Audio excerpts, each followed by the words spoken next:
तर दर्शन वगैरे घेतलं महादेवाचं आणि आता शाळेत सुटलेली आहे. प्रणितला घेते आणि घरी जाते. मग तुम्हाला सांगते का ह्या टायमाला मी मंदिरात का आले ते. चला. तर या सर्वांनी कॉफी प्यायला कॉफी बनवली आहे मस्त. जास्त गरम आहे म्हणून थोडीशी थंड होऊन देते, मग पेईल मी. तोपर्यंत मी तुम्हाला सांगते की मी ह्या टायमाला दर्शनाला का गेले होते.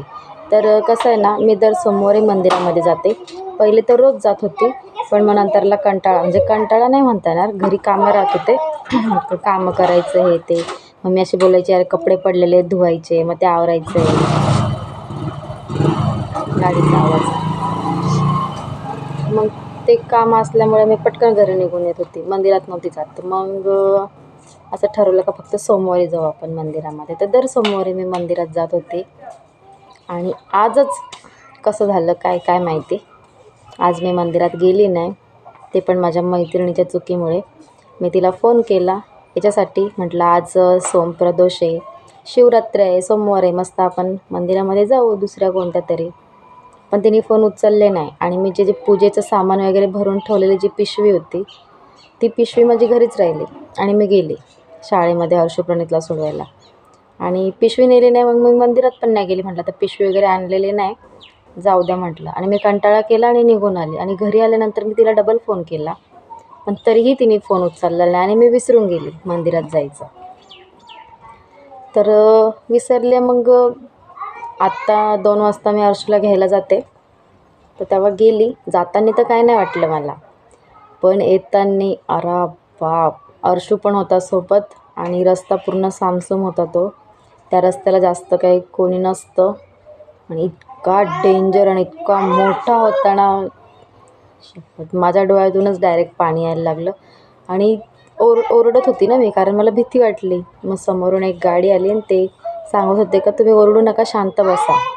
पण मला कंट्रोलच झालं नाही आणि मला खूप रडायला येत होतं. मग नंतरला मग मी रस्त्याने येता येताच विचार करत होती, अरे यार मी मंदिरातच गेली नाही आज. मग म्हटलं नाही, आपली चुकी झालेली आहे, आपल्याला तिथेच जायचं आहे, त्याच मंदिरात. म्हटलं आपण इथे जवळचं मंदिर सोडून आपण दुसरीकडे कुठेतरी शोधत होतो, म्हणूनच हे असं काहीतरी झालं असेल. तर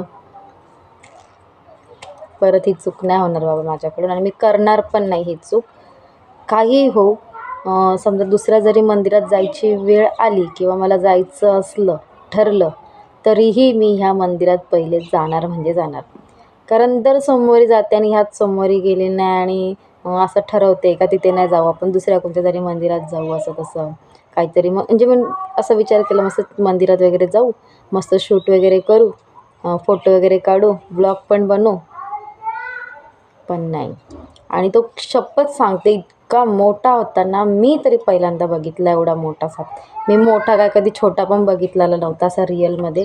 व्हिडिओ वगैरेमध्ये बघितलेलं आहे आणि असे मेलेले वगैरे पडतात ना, मरून पडलेले किंवा मारलेले, ते बघितलं आहे. पण जिवंत त्याने पूर्ण रस्ता, म्हणजे मी सांगते ना, पूर्ण रस्ता झाकलेला होता, एवढा मोठा होता.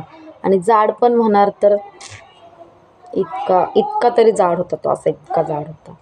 तर जाम टरकली.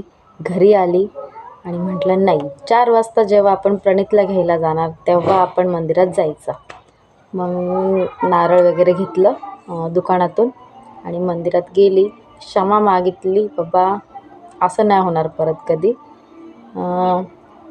तर यासाठी मी 4 वाजता मंदिरात गेली फर्स्ट टाईम. तसे तर रोज सकाळीच जाते, म्हणजे हर्षप्रणितला सोडवायला गेली का तशीच पुढे जाते, मंदिरामध्ये दर्शन वगैरे करते.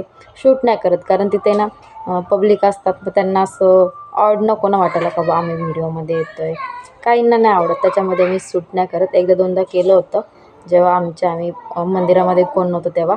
आज पण तिथं कोण नव्हतं, म्हणजे आधी होते तिथे बाहेर बसलेले, पण नंतरला कोणीच नव्हतं. मग थोडंसं घेतलं आणि तोपर्यंत शाळा पण सुटलेली होती, म्हणून मग पटकन आवरलं, दर्शन वगैरे घेतलं आणि निघून आली. म्हटलं तुमच्यासोबत शेअर करावं. तर चला, जास्त काही नाही, तर कॉफी माझी थंडी होते, कॉफी पिऊन घेते. कपडे बाहेर सुकलेले आहेत. ऊन खूप पडतं आहे राव आमच्या इथे, काय म्हणजे अजून तर जानेवारीच चालू आहे, अजून फेब्रुवारी महिना जायचा आहे. तर आत्ताच एवढं ऊन पडायला लागलेलं आहे. चला जाऊ द्या, कपडे काढून आणते, पहिले कॉफी पिते, कपडे वगैरे काढून आणते, मग बघूया पुढे काय करायचं ते. तर कालचा व्हिडिओ मी तुमच्यासोबत गप्पा मारला, त्याच्यानंतर काहीच शूट नाही केलं. म्हटलं जेवण वगैरे बनवताना तुमच्यासोबत शेअर करेल, पण ताईन त्यांच्यासोबत फोनवर बोलले आणि फोनवर बोलता बोलता जेवण वगैरे करून घेतलं. आणि प्रणीतचे पप्पा वगैरे म्हणजे मग नंतरला नाही केलं मी ते शूट. तर म्हटलं चला कालचा व्हिडिओ संपवलेला नाही आहे, सगळ्यांसोबत शेअर करूया आणि व्हिडिओ स्टॉप करूया, आजचा एक व्हिडिओ पूर्ण करूया. त्या वर्षी प्रणीत शाळेत गेलेले आहेत, त्यांचे पप्पाच त्यांना घेऊन गेले आज, कारण ते आज उशिरा गेले. तर पाणी आलेलं आहे, पाणी भरते. आणि तात्या म्हणजे आमच्या तात्या येत आहेत. तर किचनवर बघू शकता तुम्ही किती पसारा आहे. पोहे बनवायचे ते काढून ठेवले, कांदा वगैरे सगळं कापून ठेवलं आहे, शेंगदाणे पण कढईमध्ये भाजून ठेवलेले आहेत, शिळं दूध आहे, ताजं दूध गरम करून ठेवलेलं आहे. हे बघा, त्यांना डब्बा बनवून दिला, त्याच्यामुळे एवढा पसारा झालेला आहे. अजून कपडे पण धुवायचे बाकी आहेत आणि आता पाणी आलेलं आहे. तर पाणी वगैरे तर मोटर चालू करून दिलेली आहे, पटकन कपडे वगैरे धुते आणि आवरते. तर बस बाकी काही नाही. नवीन काहीतरी व्हिडिओमध्ये शूट करू, ते दुसऱ्या ब्लॉगमध्ये येईलच. तर आजसाठी एवढंच. तर चला भेटूया नेक्स्ट व्हिडिओमध्ये. तोपर्यंत बाय बाय. जास्त मोठे जर व्हिडिओ केले तर तुम्ही परत बघणार नाही, त्याच्यामुळे छोटे छोटेच व्हिडिओ बनवते. आणि व्हिडिओ आवडत असेल तर एक लाईक, शेअर, सबस्क्राईब नक्की करा आणि कमेंट नक्की करा का तुम्हाला माझे व्हिडिओ कसे वाटतात, काय वाटतात ते, म्हणजे मलाही समजेल. मग त्या थ्रू मी व्हिडिओमध्ये कंटेंट आणण्याचा प्रयत्न करेल. तर चला भेटूया नेक्स्ट व्हिडिओमध्ये. तोपर्यंत बाय बाय.